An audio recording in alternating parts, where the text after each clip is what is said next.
Welcome back to another episode of Top 5. My name is Chance Brown, and I'm going to be your host today. If this is your first time joining the Top 5 show, I just want to say thank you for stopping by.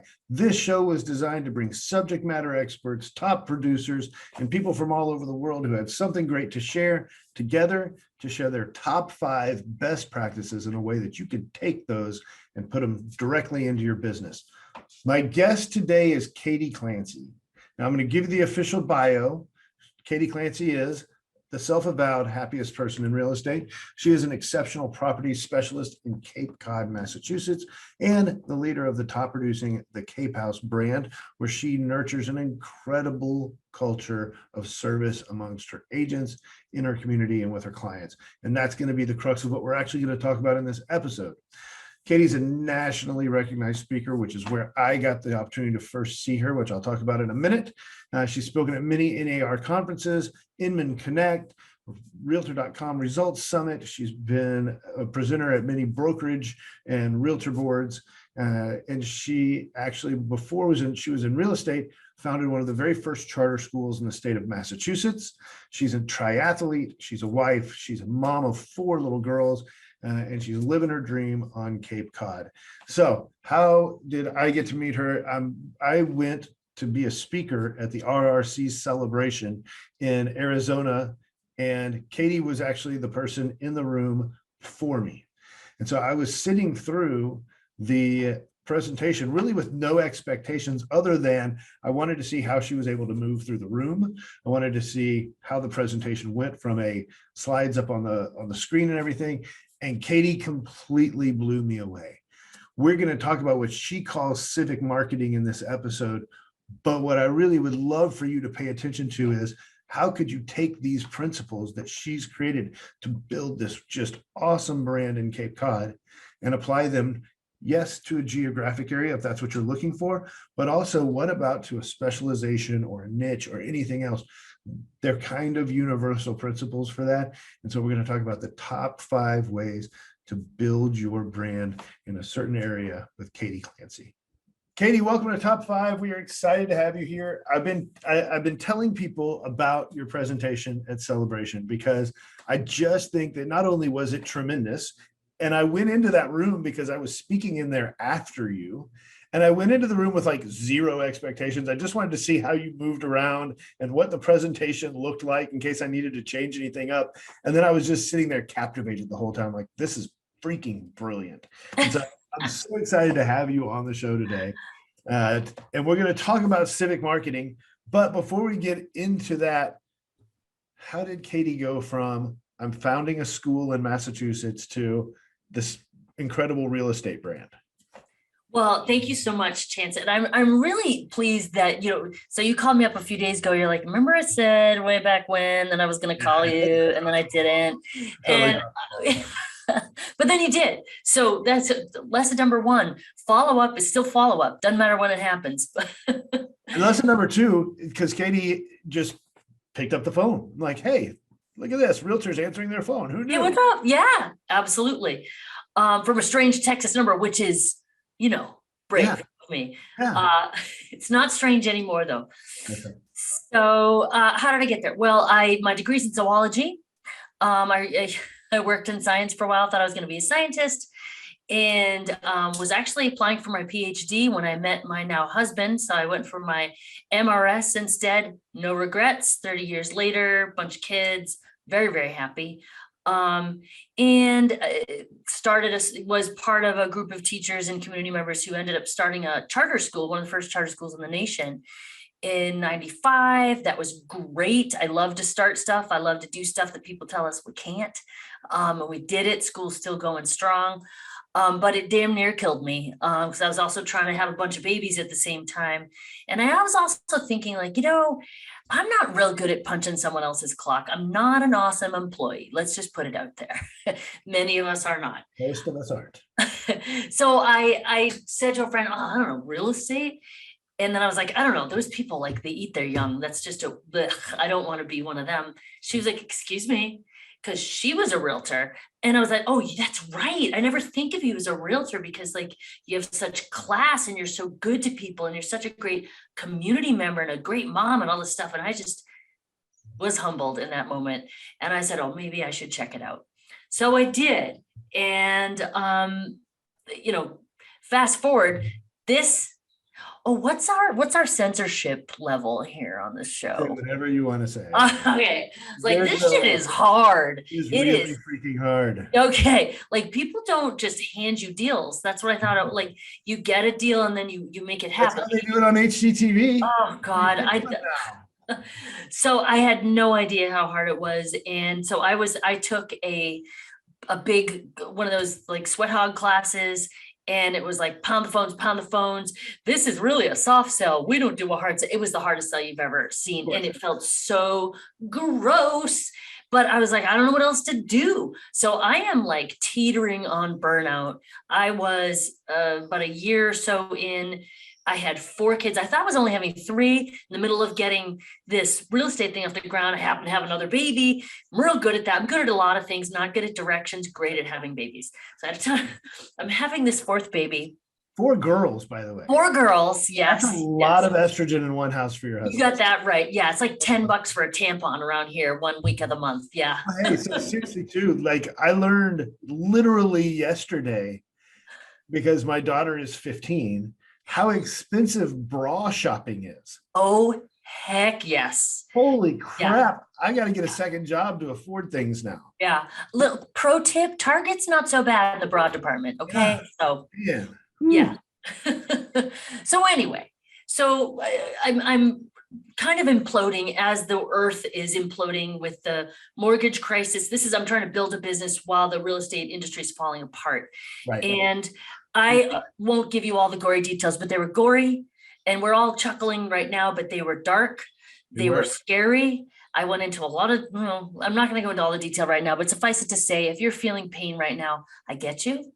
And I know what darkness feels like. So in those moments, I had a choice to go in one of 2 directions. And I honestly, that was when I started going to church, and I was like, all right, well, if it works for Jesus, maybe it'll work for me. I had such a boulder on my shoulder, but I thought, all right, instead of being defined by what the world keeps doing to me, because I was getting the shit kicked out of me, I was like, maybe I'll try to be defined by what I do in the world. And I will go out and try to be a blessing to everyone. Like, I was just so skeptical of my own plan, but I just went for it. And so this being a blessing to everybody turned out to be it's great for your marriage. It's great for your family. It's great for your business. And it is great for your heart. And by the way, your bank account. Yeah. Like, if you're actually being good and putting out good in the world, it will come back to you in spades. And it's just the most amazing phenomenon. So fast forward, I realized all these things that I was doing, putting out the good, and it was bringing the good back to me. I could actually teach other people how to do this, because I am the happiest person in real estate. And my goal is to make real estate the happiest industry in the world. It should be. What, right? Like, why not? Our number 1 core value at my brokerage is have fun. Yeah. That is at the top of the list. And it's very specifically at the top of the list for a reason. Yeah. And also, we're dealing with people at like a pivotal moment in their life. They are getting married, getting divorced, having a baby, dying, moving, getting a new job. Like, it's a big deal. And whether it's a happy deal or a sad deal, whether what's going on in their life, the way you handle it for them, the way you hold them through that process, and the way you deal with them before, during, and after it will define you. Yes. And it's an honor to be in that space, right? It's a huge responsibility. Huge responsibility. Like, if we do this right, we should be up there with like the people who married you, the person who delivered your babies. Like, we are there for those moments. And so I was like, wow, this is a big deal. And I started treating it like that. And so I was able to put it into, strangely enough, 5 things. And had never heard your podcast before you told me that. Yeah. And I thought, well, it's so cool that you invited me to be here. So you call it civic marketing.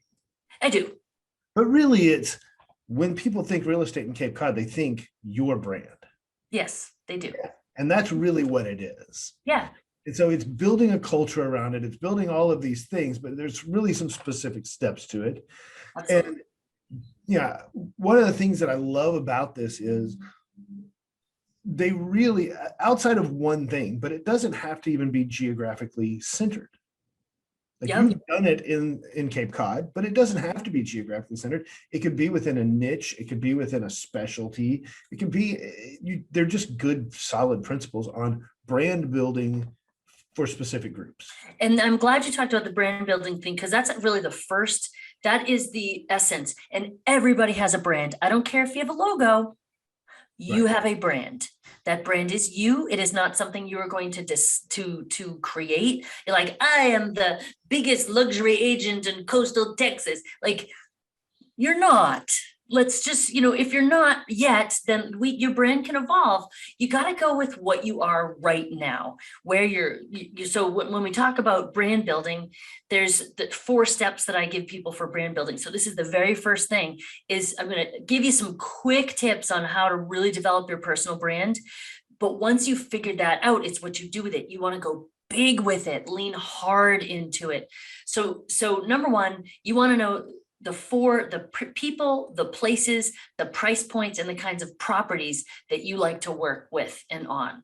Right now, what is your wheelhouse? Know where, think of the most comfortable transaction you've ever had, whether it's a buyer or seller, and be like, if I could have a bunch of those, my gosh, my days would just fly by.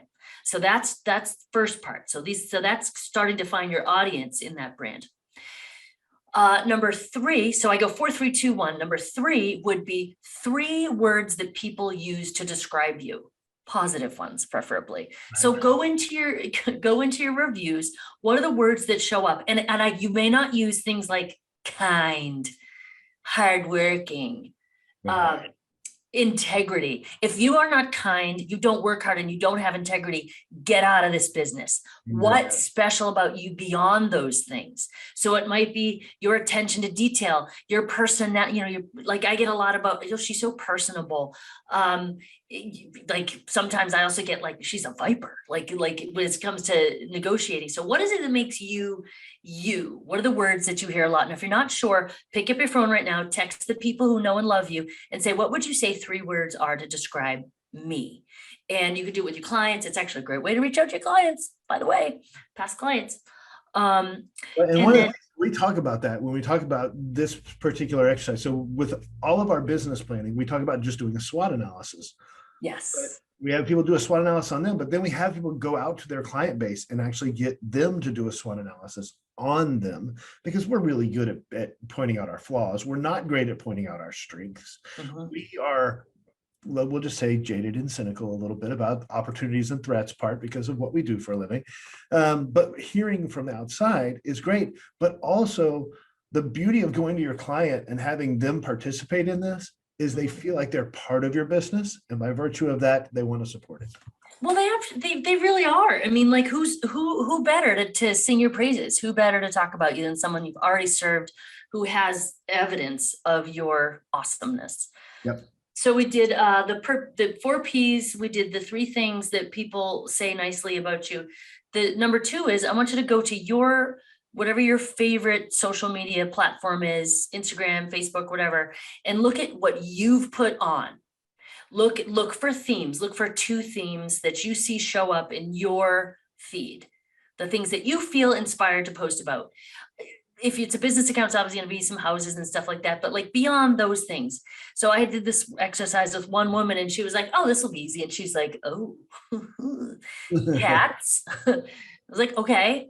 And politics. Those were what she talked about a lot. It's like, okay, well, that's who you are. You love your cats. They matter to you. We tease people about being cat ladies, but that's a thing. And someone else who appreciates that will understand you, or they'll just think it's adorable and cute and be like, oh my God, I hate cats, but she is like so funny with those cats. And the politics things, well, we won't get started with that, but it is who you are. And then, the 1 thing, so we did the 4, we did the 3, we did the 2. Now the 1 is, and this is kind of fun, funny, uncomfortable, but what is the 1 thing? What is your quirk? What is the thing that your family teases you about that maybe drives them crazy sometimes, but also is kind of charming in a way? And it might be a thing from when you were a kid even. So for me, I have a few. 1 is like, I cannot find my way out of a paper bag. I have no sense of direction. I am brilliant at a million other things, but I forget things like it's my job. I'm like, oh, did we meet them? My husband's like, yes, like I can't, like I just, details escape me and it drives people crazy, but it's also kind of charming because you know what? I also don't get hung up on stuff. Bad things happen. I forget them pretty easily. So I'm kind of living in the moment. So those 4 things, the places, people, properties, and price points you like to work with, the nice things that people say about you, the 2 themes that naturally flow from you, and that quirk about you is your brand. See how I didn't invent anything? I didn't make anything up. It's not aspirational. It is who I am right now. So you take not pretending to be someone else. No. You're not trying to fit a mold or a persona or whatever else. It's just authentic. Because there's no reason to be anything else because it's so much work. And there is someone, the more specific actually you are about who you are, the more laser targeted your people are going to be like, oh my God, she's my person. She is my person. She's not like the other agents. Right. That's my person. She said shit on a podcast. Ooh. Yeah, that's one of my quirks. Poor impulse control. Right. Yes. So once you have that brand, you want to go big with it. So how does your brand show up in what you do? For me, I did come up with a logo. I came up with a color theme, all that stuff. And so I have leveraged that and turned it into swag and all that. But it's also, it doesn't necessarily show up in every social media post that I make, like in a graphic way, but it's showing up right now. Yeah. I am me right now. I am 100% me. That's high energy. I'm this, I'm that. And by the way, you can't be worried about your brand scaring off some people. Words to live by. You will not always be everyone's cup of tea. Welcome to my world. But you will always be someone's shot of tequila. That's right. So just go for your tequila, people. Don't worry about losing some people. You don't have time for everybody anyway, right? So really lean into who you are, and your people will find you. And I tell you what, when you find what's that? Just be so much happier. So because you're with the people who want to be with you and who get you.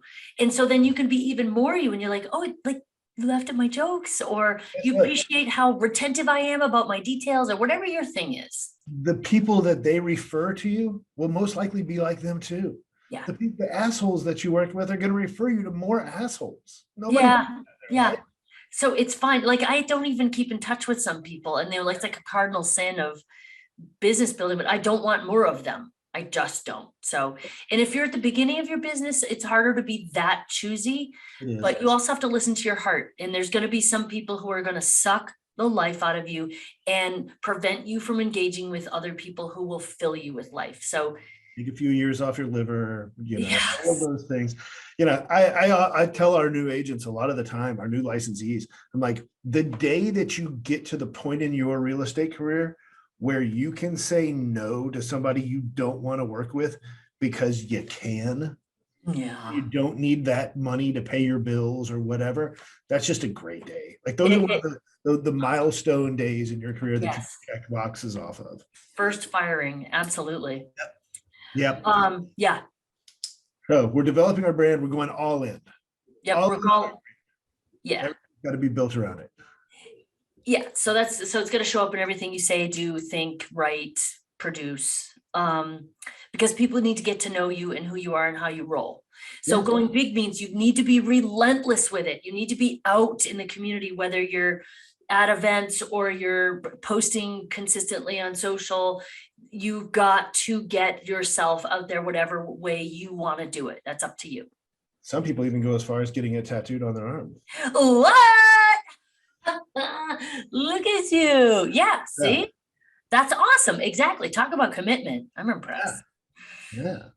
So Anything else you want to know about brand? So no, but next one up on the list is taking a leadership role in local organizations and being a local leader.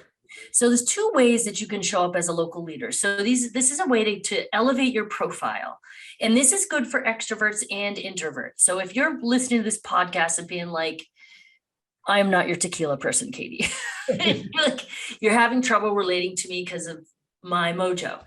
This is for you to listen to. So being a local leader, two things. One, participate in your local nonprofits. Get on a board. I know, blah, blah, blah. You're like, ooh, this is like a time suck. Local nonprofit board, or even better, a town board. Like, get on planning and zoning. We need realtors there, by the way. This is where all our bottlenecks are happening. You can actually make real change in housing in our country. We have lots of federal support, lots of state support, and everything gets bottlenecked at the local level. So you can be part of that solution by being on a board. So the local, municipal boards have, 1 to 3 year terms. Commit, do it. You're going to get, probably if it's televised, people are going to see your face. Oh, she or he participates here. She knows what she's talking about when it comes to ordinances. She's invested in the town. She's going to be able to guide me when I go to buy or sell a house here, particularly sell, by the way. This is where you're going to connect with people who already have homes in the community. Right. So being on a local board, that's the other thing. So here's some pro tips of being on a local board. Two rules for deciding which nonprofit board you want to be on. First of all, you want to be where your people are. So I like to work with downsizers. Downsizers are typically retired, and I want them in my local area. Well, good news. Many and most boards have a number of retired people on them, because that's what people will leave their profession and then go give back to the community. What I'm telling you to do is not to wait till you retire, because by the way, you're never going to retire. We're real estate agents. So do it now, get on that board now. But so you'll be around the people that you want to be around. I wanted to be around people in my town. And so I chose the Dennis Conservation Land Trust for a couple of reasons. One, because there's my people, it's my town, it's my demographic, but it's also this is the second one, you have to believe in the cause. Yeah. You have to care about it. You have to be prepared to give of your time, your talent, and your treasure, because if you're just there for business, you will be outed immediately. You got to participate. Yeah, we always talk about it. People will come and ask, should I go join the Rotary Club? Should I go join the Chamber of Commerce? Should I go join this or that or whatever it is? And my answer to them is, it depends on what you're going to do with it. If you're going to show up at a monthly lunch and you're going to be one of the other 100 people walking around passing out business cards, then don't waste your time. Don't, yeah. But if you're going to get involved and get in some sort of leadership role, get on a committee where you're actually building relationships, do that. Otherwise, just go find something that you like to do and do that with other people. Yeah, exactly. And actually, I am a Rotarian, and I go to our weekly meetings. I don't go every week. I just can't. But I try to get out at least once a month to do some service with my Rotary Club and help serve a meal or whatever.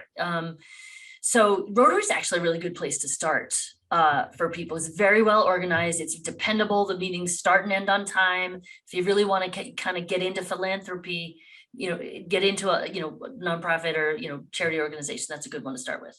So there's community service type. The other part of being a local leader is actually get involved in local government, not just being on a board. Show up to council meetings, show up to town meeting, even if you're just watching it on your local access TV. Be involved. I just finished this actual leadership class in my community here, and here's a picture. Our last session, we went to our state house, the Massachusetts State House, and here's our picture. It's a nerd festival. We went to the state house, and one of my big takeaways was, wow, there is not this big moat between me and the people who make the laws I have to follow. They are very accessible. And if you understand advocacy, you can reach out to these people and create relationships and be in their ear, because they were like, please connect with us. We are not experts at everything. So if we're making a law about something you care about, call me, write me a letter, and don't just write to complain. Create a relationship with that person, say thank you for something that you generally appreciate, and then engage with them. So what were you going to say, Chance? I was going to say, on behalf of every governmental affairs staffer for every local or state association in the United States, reach out to your local or state staff, and they'll help you make those connections should you need them. If you're looking for a place to be involved, your local realtor association or your state realtor association knows how to plug people in. Yes. Yeah. And they were so nice. Like I sat in the same room with the senators and representatives, and they were so happy to hear from us. So I pulled one aside at the end. I was like, do you need help understanding what's going on in the big real estate picture and the local real? They were like, yeah, we do. Like, we're having trouble accessing this person at your state, organization. Can you help? Absolutely. I can totally help. And I was like, me? And so what that happens now listen, politicians are high profile people. And if you're going to help them, sometimes they're like, oh, I do know a real estate agent down in your area, Katie Clancy. So referrals will happen, but you can't, the whole thing with this civic marketing or this giving thing, it's not a give to get transaction. You've got to just keep putting it out and have faith that once it stacks up enough out there, it just starts popping back to you. And that is exactly, sometimes I get a lead, I'm like, I have no idea how they found me. Yep. No idea. But you put enough of this out there and people are like, oh, I feel like I already know you, blah, blah, blah. I'm like, wow, this stuff works. Yeah, if we call it in our brokerage, we call it do for, not to. Yes, do for, not to. I like that. We call it service before opportunity. If you're a Gary V acolyte, it's the jab, right hook. It's jab. You serving without any expectation of return on. But doesn't that feel so much better, Chance? Like when I have done things in the past where I'm like, oh, I'm gonna get out of that. I spent, $200 on that Little League scholarship. See, yep. A lot of good it did me. Like, you don't know. No, 5 years from now, it could be. Is a parent just going to jump up and be like, oh, were you the one who sponsored? Let me write you a check for commission ahead of time before I list my house in 5 years. Like, right. No, it doesn't happen like that. You've got to be patient. Like Gary Vee says, patience. Patient and consistent. Patient and consistent, yeah. Local leadership. So we've gone all in our brand. We're getting involved in the community. But one of the big pieces of that is, since we're talking about this service, is being philanthropic. Participating in philanthropy, in charities and whatnot. So I made a reference to when I started in my business, I was in a bad way. I started broke and got worse. I was I was receiving charity from my own church to buy groceries. I borrowed money from my parents. My husband and it was tough. And so how could I started right at the same time. There was a point where we were rolling coins for diapers. Yeah. Yep. Yeah. So anybody who's listening, and these times are not, it's not the same dynamic, but there are people who are hurting. Yes. And real estate agents who are hurting right now, and don't feel shame about that. It will make you stronger. You just got to live through it. Yep. So while you're living through it, I have a whole other thing, actually 5 ways to look rich when you're poor, like to look like you're not poor and while you're building a business, because I did them all. And one of them is how to be a philanthropist when you're dead ass broke. So one of the things that I always wanted to do was like sponsor a whole table at a big fancy event and invite people and have a lovely champagne dinner and all this stuff. I couldn't even get in the door. So what I did instead was I just volunteered. I was like, hey, you guys need help at the event that night. If I couldn't make it to the event because I had a bunch of kids, remember, I would, hey, could I help solicit donations for your silent auction? Oh gosh, we'd love to. And then they recognize you, and maybe you get a free ticket to an event, or you're in the program, or you just get to meet all these people and you're starting to be associated with this organization. They're like, wow, that Katie Clancy, she's a good egg, And then as you move up, maybe you can buy a ticket. Now you just go and you're a participant. And here's a pro tip: go to those silent auctions right away. Bid on everything, because they'll all get overbid, but run those bids up. It's good for the organization, but be careful, you might be caught with the paint's down, right. Buying something you didn't want. Almost bought a leaf blower that way. So participate in philanthropy. And then when you finally can afford to buy the table, which I finally did, I bought myself a whole table. We had it catered, and we brought clients, I brought my husband, and we were able to like really spoil these people who had done well by us. We ended up in the paper. Who knew? I didn't know that was going to happen, but just the, it's being in the right place. I got to hobnob with all the people who like, I still, it's so funny. Imposter syndrome is a thing. But so I was like, I can't believe I'm around all these like rich people. I'm like, girl, you just spent $2,000 on a table. Like, that's pretty cool. Like, you're one of them today. It's okay. And so it being able to actually eventually get there, participating in philanthropy is fun. It's great connections, but also if you do it right, you're going to do it with an organization that you care about, and you're going to see your dollars do something. And which just, it's a high that you want to keep following. And of course, you keep doing that, you feel good, you help the organization, and so on and so on. So yeah, so there's philanthropy. Yep, love it. So next up, starter kit. Okay, so this was something that, so down here in the South, we don't know what the hell a townie is. you don't know what a townie is? No, Well, redneck? that's a north of the Mason-Dixon term, I think. So townie starter kit. So you can call it what you want. One of the things, so I work in a luxury second home market. I work in a second home, resort area. And we will sometimes get buyers who are spending multiple millions of dollars on a second home. Yeah. What on God's green earth do you give these people for a closing gift? Right. They can buy. They don't already have. Yeah, they could buy my house for a carriage house. Like, what am I going to give them? So I came up with, and this is where we start to think about how we solve problems. What problem can you solve? What is a pain point for this wealthy family that's coming in to buy this house? Well, when they're coming into a resort area, the last thing they want to look like is a tourist. They want to look like they belong there, like they are part of the community already. So I give them this starter kit. You can call it whatever you want. It's like a scavenger hunt. It's like gift certificates on crack or with a college education. So we, more dogs. Oh, well, so. Okay. We all have dogs. So I pick 3 to 5 local businesses that I know well, and that I know like the key person there. Like I know the head bartender there. I know the owner here. I know, the best hairstylist at this salon, whatever. And I made these little one sheets for each place. I said, here is everything you need to know about this sandwich shop, this hair salon, this candy store, whatever. And with each of those is an envelope that is sealed and they don't know what's in it. I say, go to this place, patronize them, ask for the person that I put on that sheet.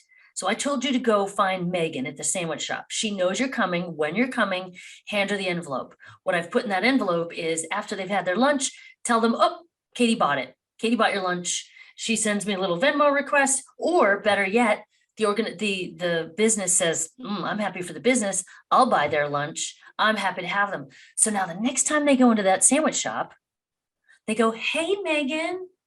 Right. Like they know her because they do, thanks to me. And now they're taking pictures with Megan, putting it on social, thanking me. And what did it cost me? $40? Right. Like, big deal. And then they keep doing this. It's like the gift that keeps giving, and they go when they want to. Whereas, like, if you were doing, like, some people do, like, I pay this size, I spend this much money according to how expensive the house was. If I did that on this house, I would be sending them on like a river cruise. I am not doing that. That's not my budget, and it would be silly. So tell the one part of when you were talking through this celebration that I loved, tell them about your coffee blend. Oh, yes. Actually, that goes with the brand. I skipped that. This is part of the branding. I think it ties into the starter kit, the philanthropy and brand all together. Yes, it definitely does. And I need to go find one of the, hang on. So what I did, so the first thing I did, so one of the things I do is send people to I'll find this in a second.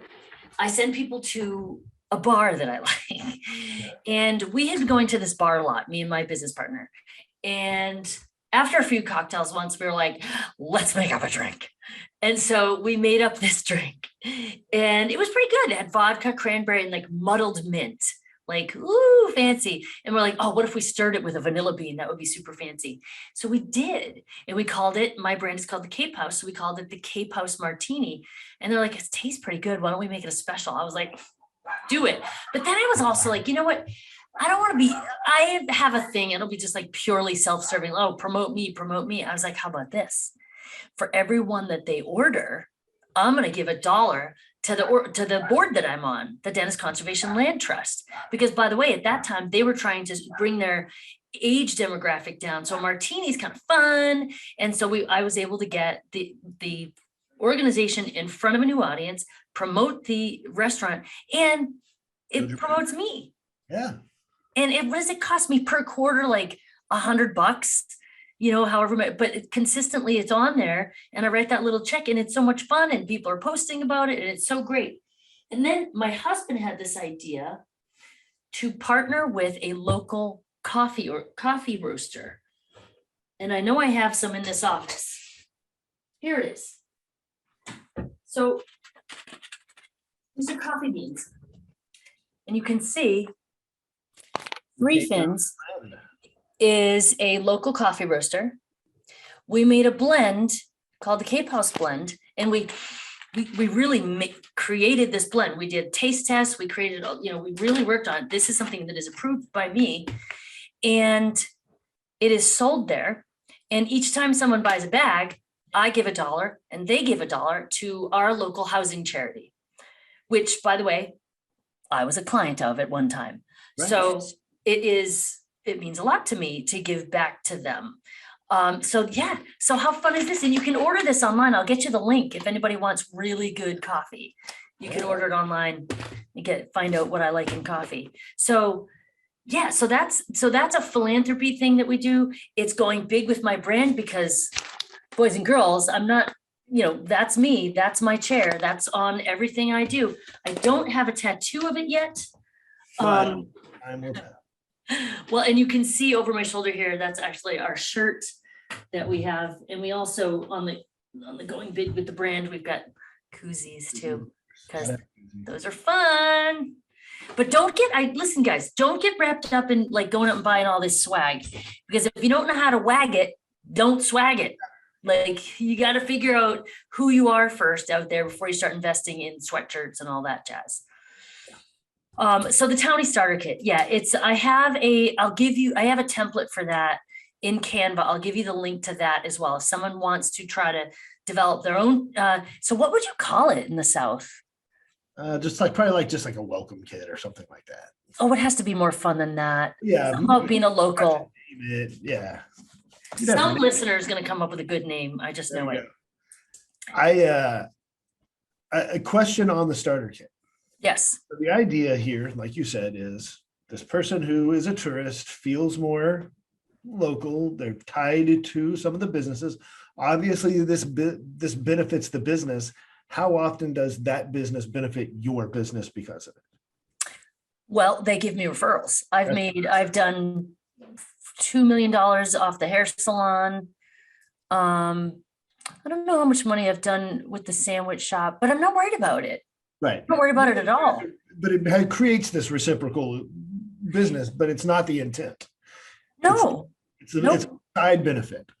But I get referrals like crazy. Like I've closed about $2 million, but I get other referrals or people just calling up in new relationships that I get the opportunity, nice, soft, warm relationships that I get to start and see where they go. But it absolutely helps. What other realtors send in that person business? Nobody. In fact, I got a couple of people who are like kind of sour about it. They're like, I wish I thought of that. I'm like, well, if you were a nicer person, maybe you wouldn't have. That's awesome. All right. Last but not least, and I feel this one in my soul because this is where this show came from, was me during the pandemic preaching to my agents they needed to get their asses on video. Yeah. Because we're all stuck in our home, like get in front of people in some way, shape, or form. And then I realized that I wasn't practicing what I was preaching. Ooh. Started this show, which I had already conceived the idea of long before. Yep. But just never did it. And so Tell me about it. Yeah, yeah. now we have it, but you started a show that is local based, like I did. It's called What's Good Cape Cod. And feel free to rip me off, call, What's Good Texas or What's Good Your Neighborhood. And we wanted to feature a person, a place, and a thing that we thought as locals, everybody should know about. Now, this isn't your typical like promote a business type thing.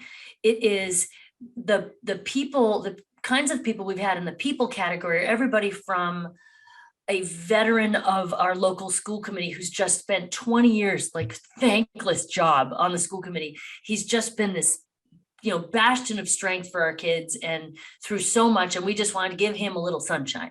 Now, that's never going to make the paper. It's not anything that the Chamber of Commerce cares about. But if you care about this community, you should know Brian Carey. That's just someone you should have in your vocabulary. If you want to feel like you're a local, that's one of the things you should know. We've even talked about historical figures who lived here. Mercy Otis Warren, like people were not here anymore. And places definitely sometimes are restaurants and things like that, but they are also could be places that we like to hike locally. Or what else do we do for a place that was kind of cool? One place that we're going to be doing soon is it's called Tommy's Place, and it's a residential place for families with kids with cancer to stay and have a great vacation here on Cape Cod.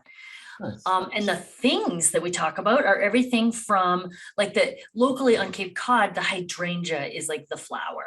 So we talked about hydrangeas once. We also have talked about the thing was winter beach walks. And so we're like, it's actually very cool to walk on the beach in the winter. It's so quiet, the wildlife is so cool, and it's not always freezing. So it's kind of cool thing to do. So we show you the Cape through the eyes of a couple of locals. So think about that. If you go to what'sgoodcc.com, you can see our show, you can see the model of how we do it. We do it, half of them are just like this on Zoom, and then half of them we go on location now and do it. And we put out a show just about every week. And you can see us on YouTube and whatnot, but we've gotten such great engagement from our local business community. And do I know how much business I've gotten out of it? I have no idea, but it has elevated our visibility. And one of the principles of it for us anyway is, so I do this with another real estate agent who's not on my team and not in my brokerage. We are competitors. In fact, yeah. Chance is like, woo. Why would you do that? Well, because like tomorrow we could be on the same team. Right. I mean, people change brokerages all the time. What's different because they work in that building versus this building? Why can't we help each other out? Why can't we be decent to one another and collaborate over competition? There's a whole hashtag collaboration over competition that we try to promote. And by the way, cooperating agents. Yeah. Co-op. It's cooperating. Exactly. And we're all around here operating like we're the only real estate agent on earth. Yes, we're independent contractors, but if ever there was a time in our industry, it's now to be working together, like opening, like sharing ideas, helping each other out. Times are about to get real tough for most real estate agents. And if you don't start giving and asking for help, you're going to be in a bad way. And this is one of the principles that we preach about in the show. But back to the show, produce a local show. It can be a podcast. It can be a video show. It can be a blog. And you just have a weekly blog that you write about your town. Today, when I went down, so I saw one person was doing, they just did the live sunset for 3 minutes every day for a month. And so people who didn't live there or who visited there could see the sunset. And then there'd be all this engagement on the Instagram live, and they would just get to know each other, and you get to see the sunset every day. It's pretty Well, cool. the beauty of a show like that, when you're talking about local businesses and you're talking about local things to do and places and stuff like that, is that it's kind of evergreen. Like next year, when somebody comes to visit the Cape and they've never been there and they Google it, what's going to pop up is this whole show that has tons of stuff to go do and see and places to go. And it's just there forever. It's, you know, what's funny too is Sarah and I have such different perspectives, and we have different circles of friends and sphere of influence and whatnot. We've introduced each other to things that we each didn't know about. Nice. So it's been, and people have said that, like, I'm coming down. All right, well, watch a few episodes, pick something fun and go do it. Yeah, that's awesome. All right, so going back through our top 5, we got go all in on brand. Yep. Take a role in some sort of local leadership, whether that's on Yes. a town board, whether it's a philanthropy. Speaking of which, number 3 is philanthropy. Get involved. Participate, be actively philanthropic. Yep. In the good of your community. Mhm. Number 4 is create a townie. Start it. And number 5 is build out a show. Yep. Yep. And like I said, when we started this, it didn't hit me sitting there in the room in Arizona when we were going through this. I just was like, this is phenomenal.